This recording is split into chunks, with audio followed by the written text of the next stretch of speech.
Class 12th में आ गए, सच बता क्लास 11 वेस्ट हो गई ना? इतनी मोटी मोटी बुक्स पढ़ी, अब डर लग रहा है कि क्लास 12th में क्या होगा। तो ये सुन ले कि जो क्लास 11th में वीक होता है ना, वो क्लास 12th में टॉप करता है। मैं आज आपको एक टीचर की तरह नहीं, बड़े भाई की तरह बताने वाला हूं, क्योंकि जिसकी वजह से मेरी क्लास 11th वेस्ट गई थी वो ये 5 पॉइंट है, और जिसकी वजह से मेरी क्लास 12 के अंदर 95% आए वो ये 6 पॉइंट्स है। अगर इन 6 पॉइंट को स्टार्टिंग से ही क्लास 12 के अंदर आपने इंप्लीमेंट कर दिया ना, आप किसी भी स्ट्रीम से हो, तो आपके लिए ये गेम चेंजर होने वाला है। मैं विक्की वर्मा और आप सभी का वेलकम करता हूं हमारे डिग्निटी चैनल। सबसे पहले वीडियो को पॉज करके ये लिख दो कि आप कौन सा स्ट्रीम से हो और क्लास 11th में आपके कितने मार्क्स आए। याद रखना, मैंने क्लास 11 साइंस स्ट्रीम से की है, और मैंने आर्ट्स और कॉमर्स वाले बच्चों से भी ये पूछा कि क्लास 11 वेस्ट होने का रीजन क्या है। सबसे पहला, बेसिक को स्किप कर देना, चीजें सिर्फ एग्जाम ओरिएंटेड पढ़ना।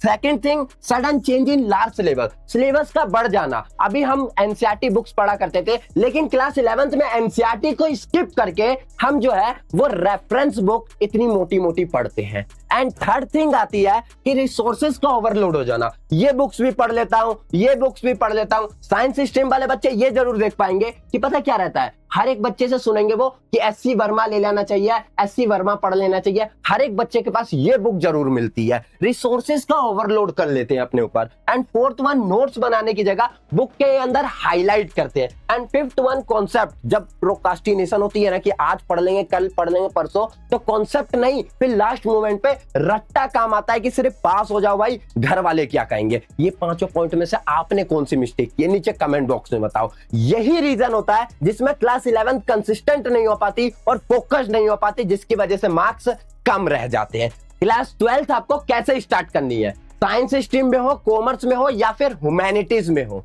क्लास 11 आपकी कैसी भी गई हो, क्लास 12 में आप आज तक के सबसे हाईएस्ट मार्क्स लाने वाले हो। रीजन क्या है? घायल हो इसीलिए घातक हो। क्यों? ये 6 पॉइंट आप अपने इंप्लीमेंट कर दो आज ही। पहला पॉइंट है आपका बेसिक इंजेक्शन मेथड। क्या होता है ना, बच्चे जब कम आ जाते हैं ना मार्क्स, तो वो सोचते हैं कि मेरे कॉन्सेप्ट तो क्लियर हुए नहीं, तो क्लास 11 की पूरी बुक क्या दोबारा से मुझे पढ़नी पड़ेगी? बिल्कुल नहीं। आपको 30% चीजें क्लास 11 की जरूरत होती है जो क्लास 12 में। जैसे मैं एग्जांपल के लिए बताऊं, फिजिक्स में वेक्टर बेसिक मैथमेटिक्स, केमिस्ट्री में mole concept, IUPAC naming, maths के अंदर बेसिक अलजेब्रा, ये क्लास 12 में आपको यूज होंगे। तो इन चीजों को आपको रिवाइज कर लेना है। आप चाहते हो कॉमर्स या आर्ट्स या और सब्जेक्ट के भी, तो नीचे कमेंट बॉक्स में बता देना, मैं सारे टॉपिक्स को बता दूंगा जो क्लास 12 में आपके यूज होने वाले हैं। सेकेंड मेथड आता है इग्नोरिंग एनसीईआरटी। जो एनसीईआरटी बुक दी जाती है, इसी के अकॉर्डिंग आपकी मार्किंग स्कीम बनती है। टीचर मार्किंग स्कीम उसके अकॉर्डिंग ही आपके पेपर को चेक करते हैं।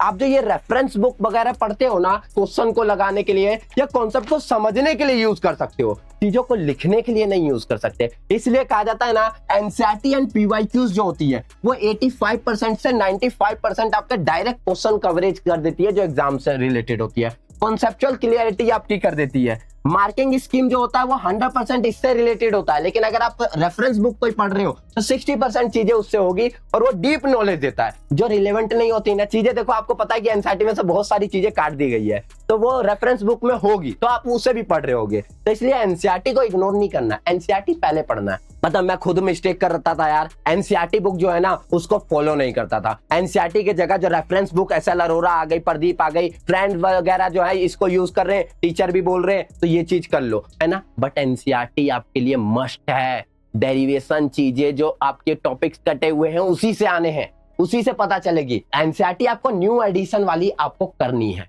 एंड इग्नोर नहीं करना इसको।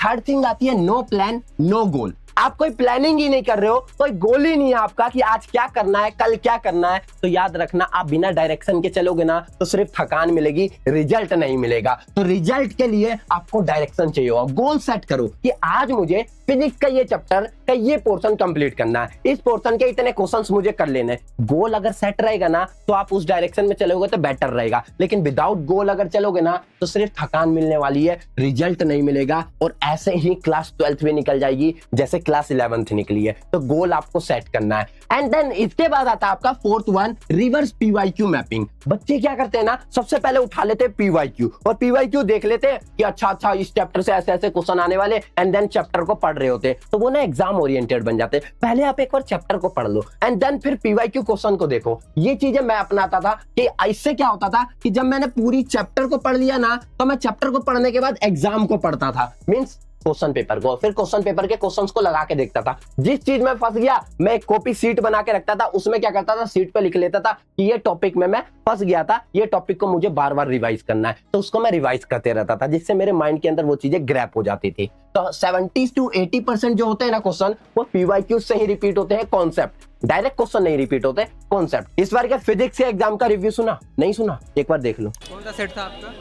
सेट 3। सेट 3 सब बोलने की डिफिकल्ट था बहुत। It was difficult. आप नीट का करो कि जेई का करो? जेई। तो जेई के लेवल का था या फिर जेई से भी ज्यादा ऊपर का था? More than JEE.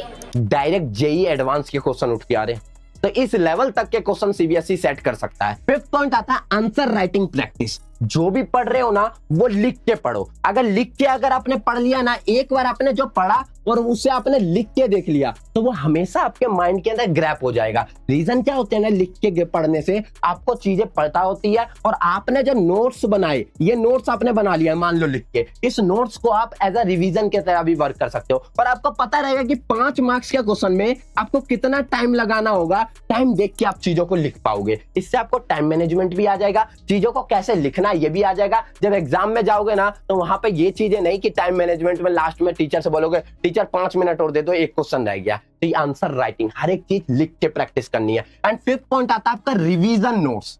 ये सबसे इंपॉर्टेंट होता है। एक पेज रिवीजन नोट्स बना लिए मैंने, फॉर्मूला शीट बना लिया मैंने। क्या होगा, जब मैं पूरा चैप्टर पढ़ लूंगा ना, तो मैं इस रिवीजन में 147 रूल अपनाऊंगा। फर्स्ट डे पढ़ने के बाद मैं फर्स्ट डे रिवीजन कर लूंगा, फिर फोर्थ डे रिवीजन करूंगा, फिर 7th डे रिवीजन करूंगा। इससे क्या होगा ना, रिवीजन को करने से मेरी चीजें जो होगी ग्रैप रहेगी। वरना क्या होता है ना, जो मैं पढ़ लेता हूँ, फिर 15 से 20 दिन बाद दोबारा मैं पढ़ूंगा, तो मेरे को जितना टाइम अभी पढ़ने में लगा है ना चैप्टर को, उतना ही टाइम अगेन लगेगा। तो ये रिवीजन जरूरी है, रिवीजन बहुत ज्यादा जरूरी है। विदाउट रिवीजन आप चीजों को ग्रैप नहीं कर पाओगे, सभी चीजें भूल जाओगे। रिवीजन के साथ यहाँ पे 6 के 6 पॉइंट आपके फिनिश हो जाते हैं।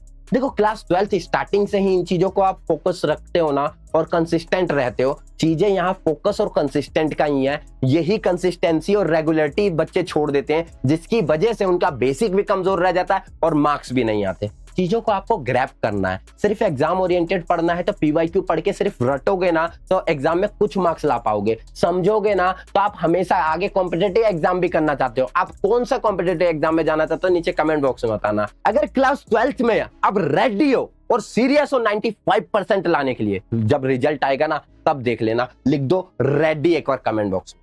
क्योंकि याद रखना, ये जो विक्की भैया है ना, फर्स्ट टाइम आपको गाइड नहीं कर रहे यार। इससे पहले 4 से 5 साल से ये एनएस के बच्चे जो ओपन स्कूलिंग के होते हैं, उन्हें गाइड कर रहा था, और उनके 90 से 95% तक आए। अब आपकी बारी है। अगर आपको लगता है, मैं अपना पर्सनल एक्सपीरियंस आपको शेयर करूंगा। मेरी भी क्लास 11th बर्बाद हुई थी, बेसिक नहीं क्लियर हो पाए थे, चीजें एग्जाम ओरिएंटेड पढ़ के बस गया था। लास्ट मोमेंट पे प्रोक्रास्टिनेशन, क्योंकि 10th से 11th में जब जाते हैं ना, तो ये लगता है कि यार अब शुरू कर लेंगे ना, पहले एडमिशन तो हो लें, तो स्टार्ट कर लेंगे। फिर एडमिशन हो गया, फिर एकदम से फर्स्ट टर्म आ गया, सेकंड टर्म में टाइम ही नहीं मिला था, और ये टाइम निकलता गया, क्लास 11th खत्म। क्लास 12th में आया तो पता चला भाई क्लास 11th तो खत्म हो गई, ये कैसे। फिर क्लास 12th में जब स्टार्टिंग से ये चीजें इंप्लीमेंट हुई ना, तो उसका रिजल्ट भी दिखा। फिजिक्स के अंदर 95 मार्क्स, केमिस्ट्री के अंदर 95 मार्क्स। बस मेहनत लगी, कंसिस्टेंसी, इस चीज को आप भी फॉलो करो। Thank you so much. मिलता हूं मैं नेक्स्ट जर्नी में और नेक्स्ट वीडियो में। आप कौन सा टॉपिक चाहते हो, नीचे कमेंट बॉक्स में जरूर बताना। Thank you so much.